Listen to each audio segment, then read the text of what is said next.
Hi family, welcome back to my channel. Thank you so much for tuning in. I truly, guys, appreciate your support. Today I have a special guest, Mlotshwa. Originally, she is from KZN Edeben Mlazi. One thing that when I was thinking about yesterday prior to this interview, one of the things that stood out for me about her was the fact that I think she's the first young pastor at her age that I know. Like, get young pastor, not a pastor because you are actually in the church and then you guys are pastors in the church. They actually lead umsebenzi because I think that's one of the things that stood out for me. And I was like, I tried to put myself in that position. I was like, you're right. Thank you so much, man. Even thanks for having me. Thanks for accepting the request, though. It's not, I don't take it lightly. Very difficult, though. I don't take it lightly. And you know, like I'm young, I'm like, you know what, I'm honored that you said good. No good town like some roller coaster. Or next week we'll be like, no, that other week. No, man, now when the commitment in the you have to honor it. Yeah, that's how it is. Otherwise, then because you need to lead by example. Thanks, Tom. Thank you. This is just a conversation, eh? Just don't mind the camera. Yeah. Just mind me and you, because once my camera is over, it's a little bit awkward, but it's just between me and you. Yes. I decided, one of the things that I decided was that I'm not gonna do the bios of people. Like it's gonna drain me. Already this is a little bit tiring. So I'm not gonna run around and be like, yo, what's the bio? I just don't want to do that. Okay. But I just like people to kindly like introduce yourself. Before Mlotshwa, you were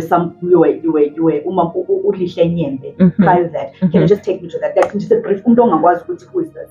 I am Mlotshwa. Okay, Mlotshwa. Ngishadele kaMlotshwa. Ngiyumntwana kaNkulunkulu. I'm a mother of 2 biological kids now. uNkulunkulu angibusise ngawo ngaphandle kwalawa amanye ke enginawo amaningi. Ngikhule nje eMlazi. Well, ngiqale ngakhula le khona indawo ekuthiwa isesiyanda ne? Ngiyabona isiyanda. Yeah, ngakamashu. Yes. I grew up there ngangisahlala nogogo at that time. That's where ngathola khona insindiso ke. At a very, very young age. Ngakhula ke ngiwumuntu nje ozithandela uNkulunkulu. Everywhere, primary, high school, la beproclaima khona uJesu nje was there. Okay, so sorry to interrupt you. Before you grew up uzithandela uNkulunkulu ne, I think I'm fortunate because I know that you come from a Christian family. Yes. I know that because I know Mama Nyembe. So you come from a Christian family, but ungumntana onjani egcekeni? Like, are you a bubbly child? Are you a naughty child? Or okanye ungabantwana bavele nje baba good nje ube like, you know what? Kodwa nangu mama umfundisi like ngazi ngayingelosi emhlabeni. Like bakhona ba like ufeature mama umfundisi lo. I mean like literally like everywhere like bengihamba khona people were calling me umamfundisi. Is it? I'm telling you, from a very young age. I lapho when I started, like when qala izinto zama processes ukuthi mhlambe abantu bayangibona ukuthi I could be a wife. Okay. I even had amalentuzana ama proposals of abantu ngangave ngisukelwe nje. Wow. So it's lapho ke ngangingakufuni. Surprisingly ngangingakufuni because I grew up ngibona ama challenges akhona kwi ministry, so kwakungenza ngingathandi, yabona. But ke nje I've always been a good child. Ingane oyithola ekhaya, mingapheki iyabhaka, mingabhaki, ibukela iTV, doing homework, whatever it is, ngeke uzothi awumazi uthi uyephi. Is it? Yeah. Mengekho sesontweni, usenkonzweni samsam, semthandazweni, mengekho kephi kodwa nje ngeke nje uvele kuthiwe nje udukile akaziwa nje ukuthi ukephi. How did you like almost as poor off camera, guys? I really want tips of people would see. I don't know. It's the grace of God. I don't know. I don't know, Nami. Really, Nami ngihlala ngithi how? Okay. I mean, like ingane zibanjwa lapha nalapha nalapha. And you are not part of that group. Did you have friends? You also had good friends as well. Into ekuthiwa a friend, I've never had. Is it? I've had sisters. I've had brothers. Not abangani. Not abangani. It's very difficult for me to refer to you as a friend. Okay. You are my sister. If there's one thing engayifunda was ukuthi when you are in my life, you are there for a purpose and for a certain time. Okay. The only thing, the only relationship that has lasted was with family and with my husband. Okay. That's it. The rest of the other. The rest, basuke bekhona just for a certain purpose. Whether it is to correct me, whether it is for me to impart something in their lives. Kodwa nje kusuke kukhona for that, for a reason. Ngoba abanye like esafunda nabama high schools, safunda nabama tertiaries. I used to tell them like tertiary nje ngangibatshela ngithi I'm not good with keeping relationships. I'm very, very bad. Ngikuthanda lapho. Let's keep it there. Let's keep it. Ngikuthanda lapho.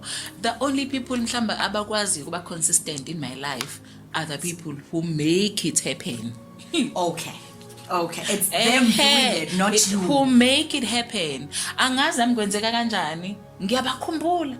So uyamkhumbula umuntu ne? But you can't lentuzana. Angazi kwenzeka kanjani kodwa konke yenzakalayo. So I've never had umuntu anginami njengizothi this is my friend. This is my friend. I've got sisters and kunzima ukulikhipha. I feel there's something so deep about a friend. It's not just yabo. Angazi ukuthi kanjani mhlambe it's me. Kodwa ke indlela ekuyiyona. I think I'm an opposite of that, but in a way that I do have friends. Yes. But there are friends that I no longer regard them as friends. I regard them now as sisters. Mm-hmm. They've been in my life to a point that I don't take them as friends anymore. I take them in a sister level. Mm-hmm. And then I have few friends, which is one thing I think people don't know about me. Literally few friends. Mm-hmm. Then I have many friends. Mm-hmm. You know what I mean? I don't have many friends that I don't know what to call them. I'm like my mom would ask me to go band. I'm like, but in reality, I have few, like, if I don't have 3, I have 2 friends. Mm-hmm. But now I don't even consider them as friends. They are sisters. Part of the family, yes. To a point that these sisters, they do have their numbers. They do even communicate, no sister bam. Mm-hmm. That's the relationship that we have built. Maybe into yami iti friends noma mawusuchaza kanjalo. Those people abakanjalo njoba ngade ngisho ngithi they make it happen. Okay. In my case, I'm just very bad with relationships. But I love you, mangabusula. Uzizwe ukuthi you are very, very special. Yeah. And you do that very well, to be honest. I remember when I called you, after dropping the call, I felt like in Kuluma Nomondo that we communicate together. Like, can you imagine? Gandhi, I only saw you in person once. I don't even want to say Kwaku because I didn't qualify that. I didn't qualify to be part of that seminar, but I saw you play a seminar. But when I called you, I dropped the phone and I felt like I can relate in terms of what I felt like a sister.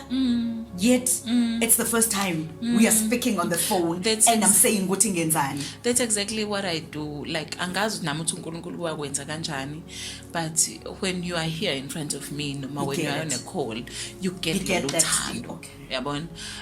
Maybe it's the thing also eyenze, like when growing up, abantu mhlambe bebe even kwi teenage stage, yabo, when people bebe experience like izinto ababe experience, they regarded me, yabo, high school nje babe ngibiza umamlihle. high school ngikhuluma high school babe ngibiza lapho you don't even have a child, like seriously babe ngibiza umamlihle nje ka SCO. They called me Mamlihle Comtech. They called me Umamlihle. Yabona? uNkulunkulu wangenza nje ngibe nalento emotherly in a way. Okay. And angazi nami ukwenza kanjani ukuthi nje pheshe kungabe ukuthi ngixabene nawe or what, but musula I attend to you as you are, yabo. Enginabo la phambi kwami, they know ukuthi I love them so much. And nawe noma ukude, you'd know ukuthi ngiyakuthanda, yabona. So angazi nami ukuthi into engayazi ukuyichazela omunye umuntu into engakwazi ukuyichazela omunye umuntu, because I even try to ukuyenza lento even ku family. Because ngiyazama ukuyiforce lento. But I can't. I just sengafika la ngi-accepta khona. This is just me. Nje ngi-writing nginje. Yabo. And I believe ukuthi uNkulunkulu wayene purpose for okuthile ke. And he's still doing that purpose ngakho. So you're now growing up esikoleni you ungugelwe wama SCO and all of that. Let me tell you something, if you were in my school I would have hated you. I know. I didn't like I just didn't like them. If was esikoleni time I would have hated you. Like I would have made sure ukuthi somehow I get a way of torturing you, because they just irritated me in a way. I don't know why. Like it came a demon in me. Yeah. So I just want to confess that. But now you are esikoleni and you are this mamulihle, even as a high school, my good Lord. And you are committed in Christ and everything. How did you make sure ukuthi you stay away? I'm now thinking of talking to a teenager. Yes. How did you make sure ukuthi that pressure, that peer pressure that esifakayo khona inquestion enzoyibuza after this ekhona emabandleni, if you are younger usindisiwe, but that pressure that usindisiwe and all your friends are doing, not friends ke ngoku abanye abantwana that your peers they're doing A, B and C, how did you make sure that you still stand for Christ regardless of abanye abantu bezenza ezinye izinto? Because ngisho nababesindisiwe back then they did izinto ezazi mischievous, but you didn't.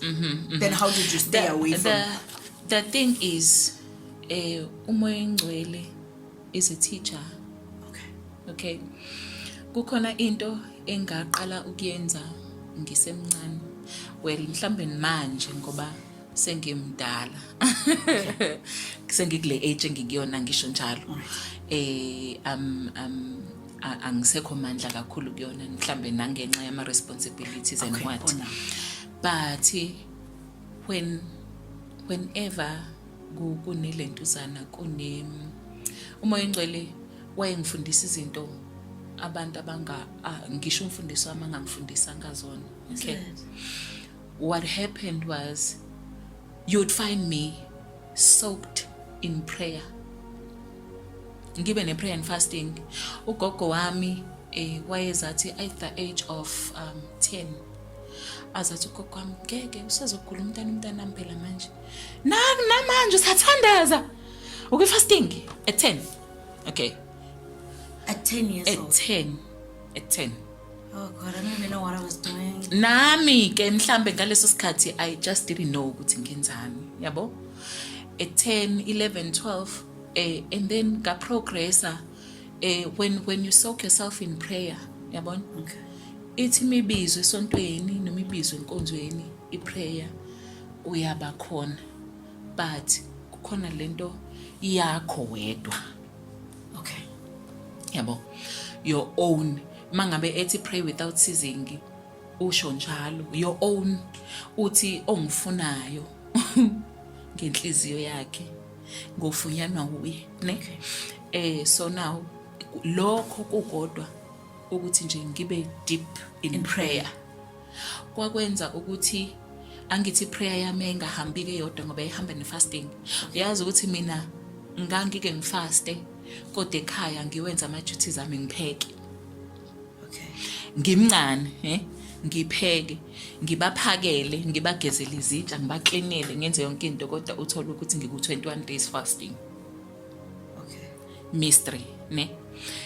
That on its own kwakwenza ukuthi inyama yami ithi mayiqala ithi yanyakaza kuba ukuthi already isitutshiwe. Okay. Yabona. So kwakwenza impilo ke ibe lula ke ngaleyo ndlela. Okunye because vele inyama iyavuka as a teenager. Yenzani ubuke this guy, oh wow, hey yeah. Ukuthi kukhona you like it and whatever it is, and then bese ngivele ngiphinga ukuthi mina noma ngashela I can't. angeke ngize ngikwazi. Yabo. ngeke ngize ngikwazi because angazi ukuthi yini le ngiyona kodwa I just can't. I'm a child of God, lokho ngikubambile yabo, but ekubeni umkwami umntwana kaNkulunkulu, I think I honor that more than anything else. Is it? I fear God and the Holy Spirit more than I feared my mother or my parents. Is it? Kwenzeka nje yabona, kwenzeke ngendlela kwakwenzeka ngayo, angazi nami kwakwenzeka kanjani kodwa ke God knew. But let me just backtrack a bit. Yes. Okay, even though you grew up in a Christian family and when I salvation, you were very fortunate that it was something that was there. Yes, but how did you get about to being saved? Like wamamkela kanjani just because umuzongitshela ngo 10 years fasting, then usho ukuthi umamkele at what? I didn't understand what I was doing. Angifunda ukuqamba manga. There's no special moment about that. It's just that you're like, you know, the special I'm doing moment, it. the special moment engikhumbulayo nje was ukuthi kwakukhona Nkosami, othisha ba Sunday school, they have to be credited. Because sometimes you feel ukuthi nene uthisha Sunday school mhlambe wenza lo for granted. Teachers of Sunday school But then there was this time la uthisha Sunday school uyakhuluma uthi enene ukhuluma as usual nje mangabe kuzoba no Christmas and what. She's talking about ukuzalwa kaJesu. Okay. Jesu, we know the story, ne? Okay. Asixoxe kamnandi nje akuzixoxa Sunday school. Asixoxe. And then bese ekhuluma into yokuthi enene uAntnosimo athi enene. And then uJesu kwadingeka ukuthi azalwe inemenga, he? Okay. Mezalelwa kwimenga lapho ngoba wayengenayo indawo. Okay. Uthi ke bantu abami uyazi ukuthi uJesu abantu abaningi abafuna ukumamkela, he? They don't want to accept him as uNkulunkulu wabo, abafuna azalwe empilweni zabo ukuze ezokwazi ukubenza njani ukuba ruler, abafundise the things of God, eh? And then she says engathi ke kodwa singafika ingane zami la sithi khona makazalwe kimi. Nah, man. It was so powerful for an 8-year-old. Man. It was so powerful. She, and then, what? Ubakhona yena abafuna uJesu azalwe kubona. I remember ngathi. Okay, all right. Angi understand, ne? Angi understand lento engenzayo. And then, ngiyaqhubeka nje. Fortunately for me, ebandleni, akazi lento yokuba yokugqama nani uNkulunkulu nje wayiqala vele umuntu emncane. I was a worshipper, noma I am a worshipper ngisho njalo. Ngiqaleke kuvele kuthiwe nje hey ukuze nize isonto labhora ungcona manje nohlabelela phambili. Oh, okay. How do you tell a 9-year-old, 10-year-old ukuthi alime phambi kwabantu lihlabelele? Umhlabelelo lo wase Sunday school noba manje like umhlabelelo for the entire church. Angithi ke manje mina ngoba uNkulunkulu has made my voice beautiful, he? Okay. Uyenzile ya beautifully sekulungile ke ngiyabonakala la Sunday school ukuthi no man ikunento unique ngale voice yale ngane. So now uthisha wama Sunday school usengithatha uyangi expose. Even if kuthiwa kunama ngoba kwakuba nama choirs ngalezo ikhathi ne Sunday school sicula sithi hey sicula phambili ke ngolida ke kube nje and then all of a sudden kwathiwa no man, there's something about you awukusize worshipers at a young age, eh? At a young age. Oh, okay. Worshipers. I'm a worshipper now. Right. Asambeke nkulunkulu. That's how it all started. Wow. See, my goodness, Lord. Now you're actually making me think, you know what? There's a big role that all members of Sunday school. Abayenzayo ezimpilweni zabantu. I wish they could understand that. I wish even in the body of Christ we can acknowledge ukuthi laba bantu are doing an incredible job. Bakhona abantu abangabanjwa kuleya age. Do you know ukuthi nene awuyikhohle into efundiswa umem ka Sunday school uma eyibizelwe leyo nkonzo yakhe, because kunalendlela le abenza ngayo kunalendlela le that they say the stories for a young. Uyacabanga wena makungathiwa nje unikezwe ingane kuthiwa ichazele, kuthiwe nje hlala nezo 15 lana and explain to them. I'm sure ukuthi ungaba frustrated, but bona consistently every Sunday they come here, they give them memory verses. Those memory verses bawasho ngaleso sikhathi, but in their lives down 20 years down that they make sense. So nje we need to honor them, because there are people abanjengama abazalwa khona ku Sunday school and uNkulunkulu ahambe nabo forward. Yes. Okay, now that you're committed, now you're even a worshiper at church. Ungugena nje uchuthi obonakalayo. I would have hated you more. You would have irritated my nerves even more. I was gonna be like, you know what? But now that you're in that particular stage, how did you feel? Because I have a problem with this in terms of umuntu ofakazayo. Ananobo notice na if ufakaza umuntu ofana nawe, like says ukuthi mina ngiyumama ulihle ngasenza Sunday school bazalwane angiyazi impilo uNkulunkulu wangithwala ngaze ngayogana and what not ne, it's powerful, but it's like then kufika umuntu athi bazalwane mina ngisingifahlazile ngibe kade ngihambe ngilana abafana ngiyidakela wafika usibakani sibe like yebo amandla kaNkulunkulu. I remember, I think uTata Mvinjela was what this other time le reaction esiyenzayo ebantwaneni when befakaza ofakaza impilo ephiyo ingabenza abantwana bebe like ungathi umfakazo right ukufakaza oku right okune energy kuyilokhu. But because okwami kuthathwa for granted, like akho smanga and plus sorry to cut you, plus sine tendency yokuthi mina akakayazi impilo like that's a sin nje bakini so don't do relax usazokashayeke kuthiwe kuseze ku-teenager uzoba sazovutha yeke.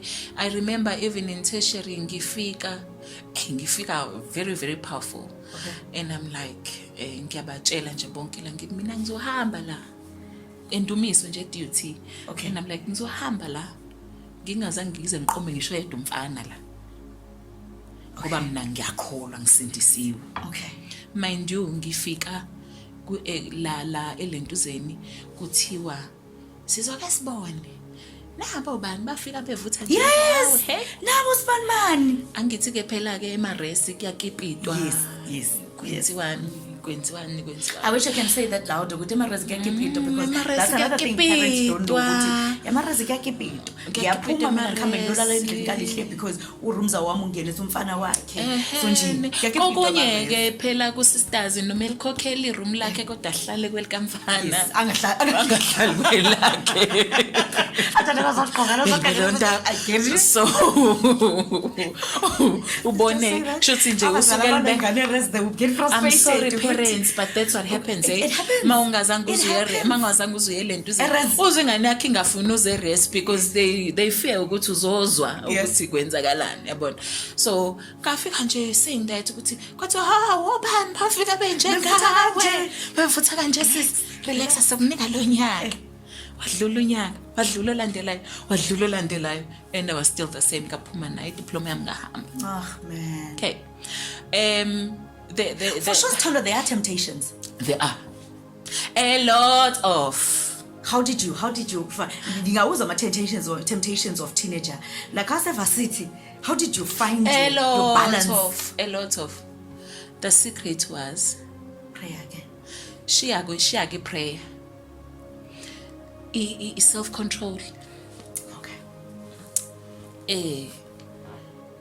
Ithi inyama ithi ngiyayibona iprayer it pushes you kakhulu ngoba njengoba ngisho even if inyama ivutha ayivuthi ngaleyo ndlela kumuntu othandazayo ngoba ifasting angithi yokutoba inyama. Yes, so now as much as iprayer ikhona, there's also into ekuthiwa self-control that one needs to have because maungenayo as umzalwane self-control, believe you me, ngisho umshado ngeke uzokusiza. Angithi thina abazalwane sine tendency yokuthi sithi sifuna ukulentuzana, siyitshela ukuthi mhlambe once you get to umshado sinalento ukuthi siulento siglorify umshado. It's like a mini heaven. It's an achievement. It's an achievement. It's a crown. Yeah, ukuthi uNkulunkulu nje is on my side. Yeah. He has blessed me, ne? I don't want to go there. Okay. I also don't want to go there, but okay. But into ithi have self-control as a single person. Iba now no. Okay. Where there's supposed to be a no njengomzalwane. All right. Ube now yes, like fanele ube khona. Yazi ukuthi kwenzakalani ngesikhathi ukwazi ukuthi no even if your body says yes. When ufike endlini iqala ngamandla ivuthi ithi uyitshela uthi lalela angina owner kulomzimba ne njoba ngenayi owner, what would happen is njoba nginaba u5 abangishelayo ufuna ngekubani kulapha ebolona njoba be5 nje ufuna ngekubani kulaba njoba usuvutha kangaka nje eventually ngeke uzufe, believe me ngeke uzufe ngoba ngeke izikuphendule ukuthi iyakubani. Kodwa once waqala wathi yes, wavuma wathi ngiyaqoma mivuka inyama uyakuyena phela, yabona, bese kuyakulima decision. It's a conscious decision. It's your decision. It's your intentional that I am mina. I'm not going to do it. Mina, I am better than that. Yabo. Mina, it's not my portion. Sister Mlotshwa, did you have any mentors to go to in terms of kukhona abantu ekuthiwa masihlambuluke kubo mhlawumbe let's say inyama kivukile and you're like, you know what, God Lord, this is distracting. Do you have any mhlambulukiso okanye mkhokheli or mentor, whatever you call it, that you go to at this particular moment in your life? As a teenager growing up, I would say ukuthi nene angazi mina ngihlukile nje ngihlukele ngedwa. I'm one person who's very, very private. Nje sidalwa sami. I'm very, very private. I can tell though. Even in a way that even my mother isn't eningi, she does not know them.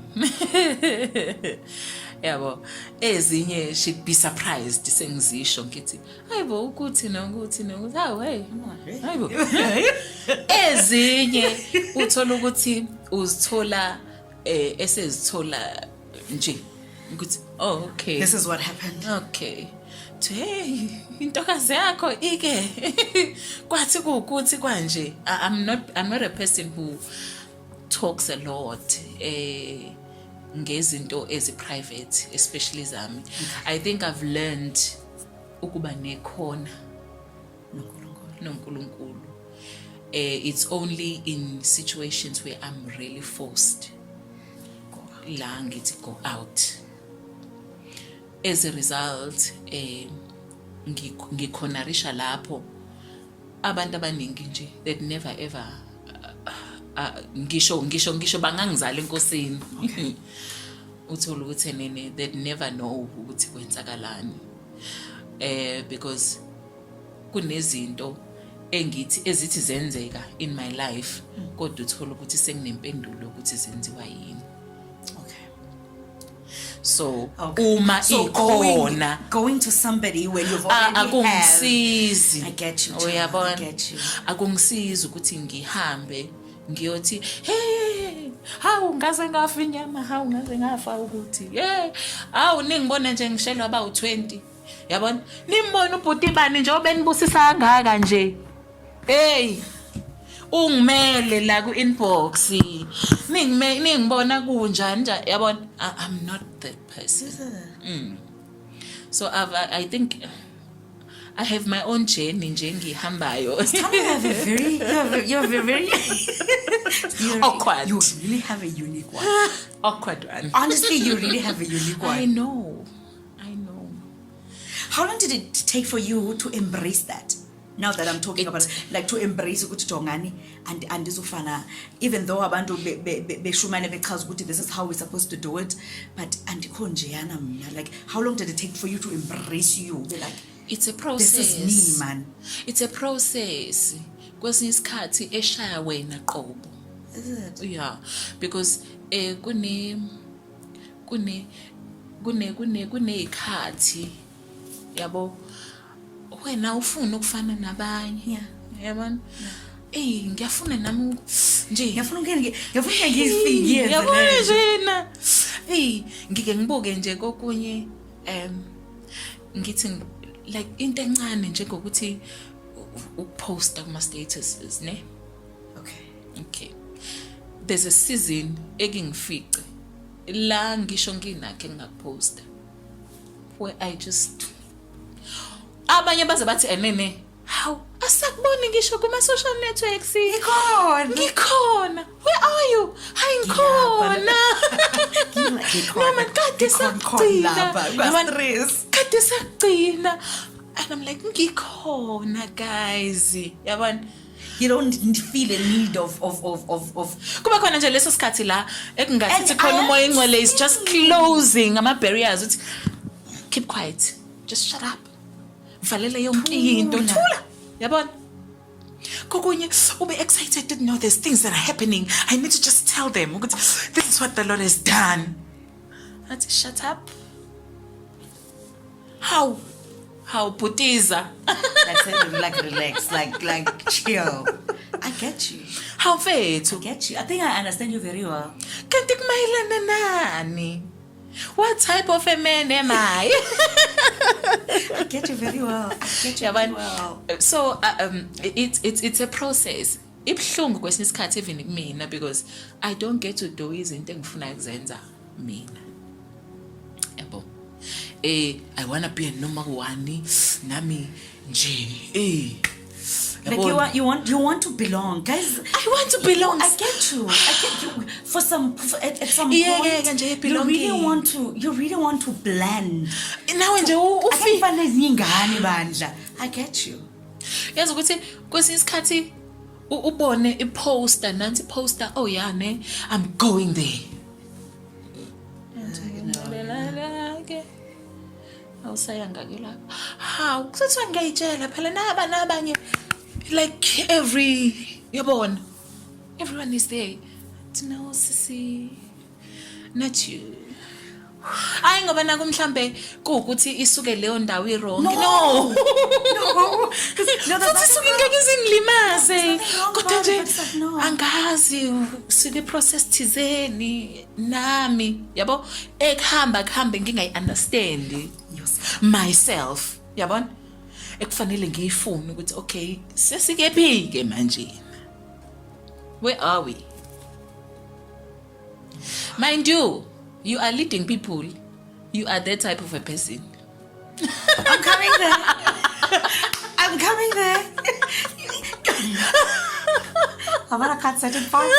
I'm coming there. Because I'm having a question in my mind. I'm coming there. Okay, take me when you are, you've now went to varsity, you passed varsity, you're a good engineering, whatnot.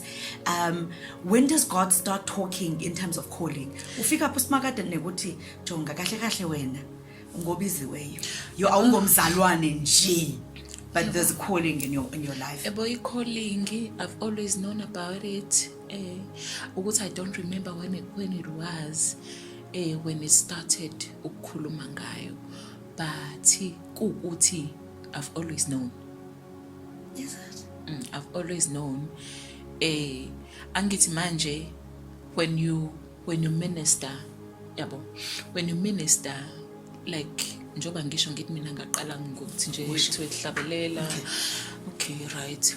then mithiwa kuyafakazwa hayibo le ngane ithatha lesinto yabona okay uqala uzibona no man something is wrong. Yeah, something is not. There was this time ukuthi angikhumbuli what year it was ngoba phela I was very very young.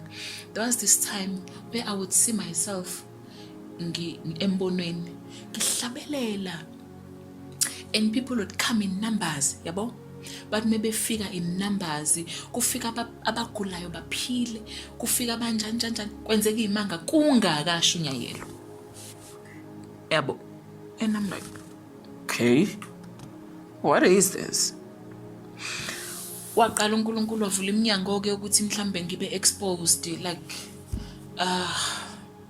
eThekwini nje they knew me yabo ngakho kuhlabelela nani but okay and even nala eMaritzburg when ngifika I can't even hide myself because people know you already she ukuthi they know me la eMaritzburg babengangazi babengangazi ngifika ngingafika nje ngicashele nami ngibe nje but kwala mangi expose koyedwa nomunye angazi nomunye kuthiwe kunentombazana yabona okay all right what's this thing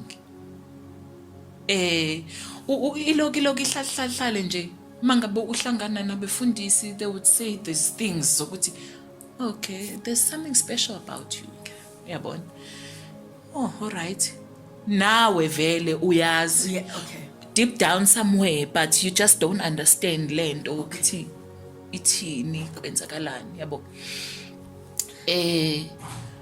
and even my husband ngesikhathi efika esaqala nje process yomshado he even confirmed it washo wathi uyazi ubize uthatha umuntu obiziwe and at that time I was even still in denial because you don't just accept to be no honey no man you overlook nje it's okay you're right no I will no mina ngizoseva in the church I'm fine I am fine nje but ubani umuntu wakabizela ukuhlabelela nje kuphela yabona okay all right ufunani uNkulunkulu waqala ke nje abe specific aqala aba specific aqale ba specific aqale ba specific and then abese another thing ayenzile uNkulunkulu wazi ukuloku engidlulisa kuma offices ahlukile engidlulisa kona lokho engidlulisa kona ngife ngidide kakhulu namhlanje ngiyaprofeta hawu yeheni wedges hawu mancane namhlanje ngiyafundisa like nobody's business hayi namhlanje ngivangele ngathi ngiyagula yabona ubona hayibo ithini into yalana ke manje yabo and then uNkulunkulu ke waqala ke nje wakhuluma ke right now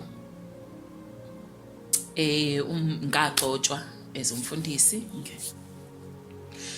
not to a specific office though but as a pastor ebandleni ngiseva kulona I'm a pastor baye bakugcobe as ilentuzana as a pastor yabo until mhlawumbe uNkulunkulu abe specific ukuthi ukubizele this office yabo so at the moment ngisawu pastor does it daunt in your spirit like ngumfundisi do you boldly say it no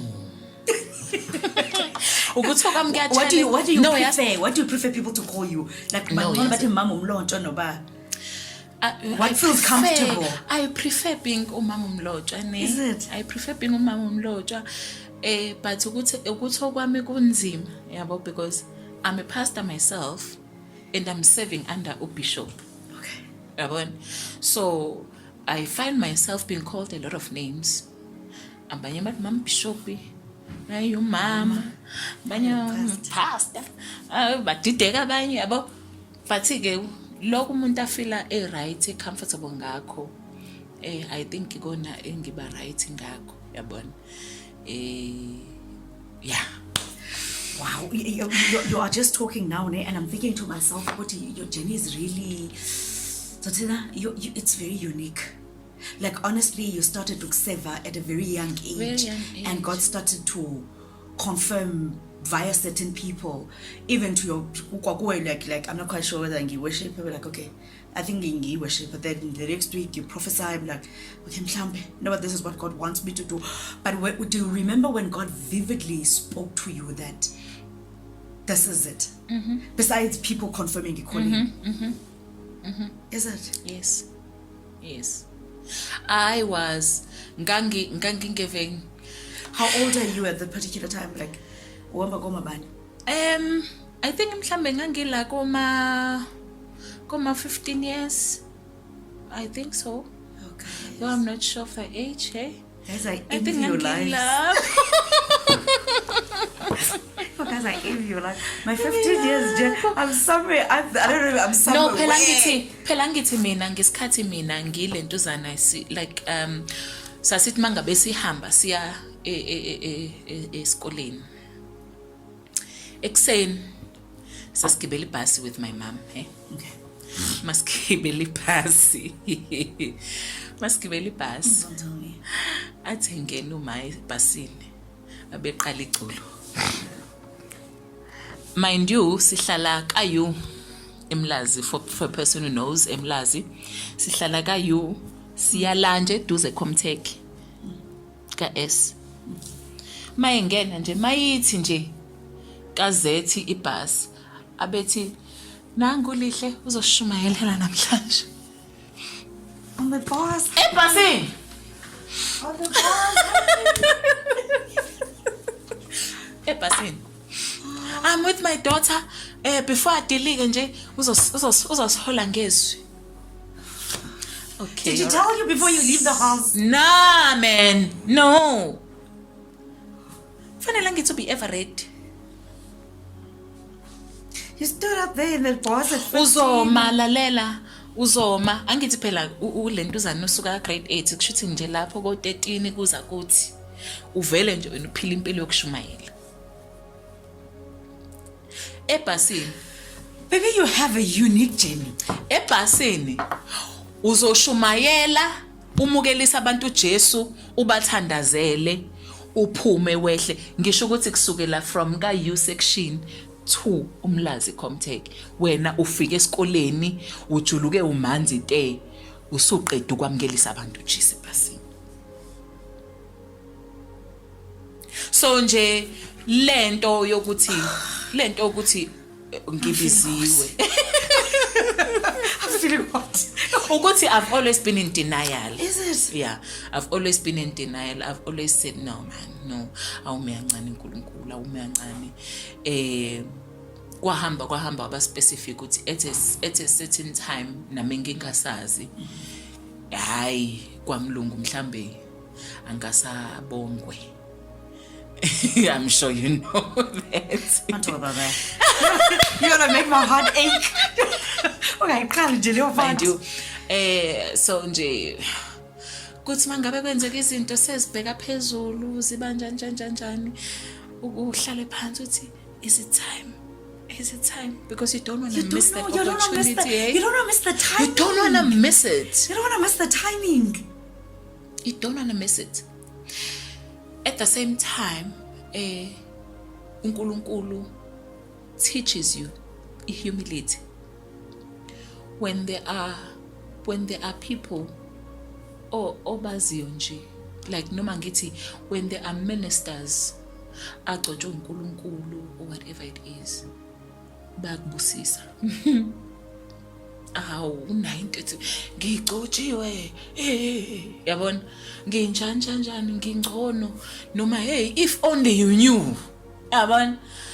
There's always this thing about it calling that just says go down, humble yourself yabona, humble yourself. Ugcotshiwe, you do wonders kokunye ufise nawo njoba ngade ngisho nje mina ufisa ukupublicize ukuthi hey ukube ngiyazi uNkulunkulu wenzeni namhlanje ngami. But then bukanla hayi kwale kona kokunye nje recently khona umunye okade postile ukuthi there's uzofaka isithombe sami inkosi yami Jesu ngezwa ngicringe ngezwa ngisaba ngezwa ngenza njani a normal person would say awungitheke no awungitheke khona bezobona he was like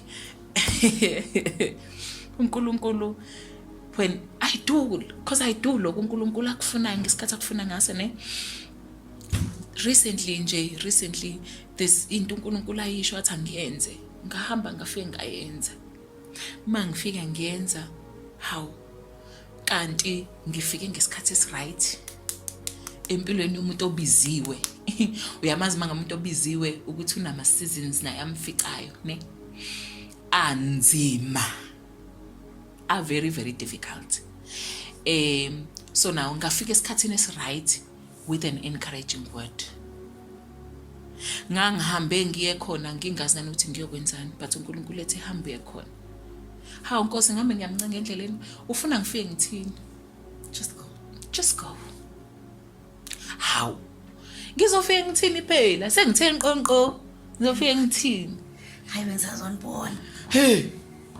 mangifika hayibo avela afika qaleke lapha khulume yes so izinto ebengizisho mina were so prophetic in a way that zifikeza hilisha at the right time so manje with the excitement behamba uyosho angazi Facebook noma ikephi faka isithombe and I'm like sokuthi angicashe ngithi kodwa Nkosi yazi ungisendele no ungisendelile yokubonga but njena but kodwa ke uyazi ukuthi asifani I get it other people would enjoy that. I get it, but I don't get it because I'm getting post. So one of my friends was talking me through that and he said PE is like Jonga says when posted I'm like I don't keep it. He's just like Jonga we decide what to do. Phones it with that time. Exactly. We decide. Idatha lethu siyayvidorizela well angisaluyike nabo mebe poster angisho kwanto kulungile it's fine kodwa ngisuke I hardly open ama statuses. Our status was one WhatsApp amamute wonke. Funeka ngingene ngize ngibabone ukuthi umuntu upostile otherwise ngwahidile. No angifike lapho ngiyababona nje ngiyabona nje ngithi okay fine it's okay ngibone kwesinye isikhathi ngibe ngizithulele nje uyitshela ukuthi nje kwanjani kanti ngina WhatsApp but I'm not online angingeni ngizibukele nje yabona so it's a different journey engafani neyabanye mhlawumbe umunye umuntu would want ukuthi how asathini ngitheke khona umunye ongaye ngamfaka awungisendele nami ngifuna kwanza ufaka WhatsApp wami yebo ngiyadlala babhuti bami ngamfaka but sisters young lions and lionesses but I ngathanda same time asilathi ngathi ngithi nje ku Twitter sengigijima ukuthi ama young lions angweswa no man we love you nani iJenny nani we just talking about mine okwamanje we're just talking about mine okwamanje. Yeah, I'm that person. But Lovings, before you go any further, did you have any plans outside of you being a pastor and all of that? Ngisaye kuba ngipastor ukuthi the transition yoba yintombi and then udibana usonguma umfundisi and all of that. But did you have any plans where like, you know what, this is where I see myself? I always saw myself. I don't want to love. When I'm I always saw myself. Uyabona labo sisaba independent. Toqala ngangafuna umshado ngangafuna umshado. I'm this successful, educated, independent woman who owns multiple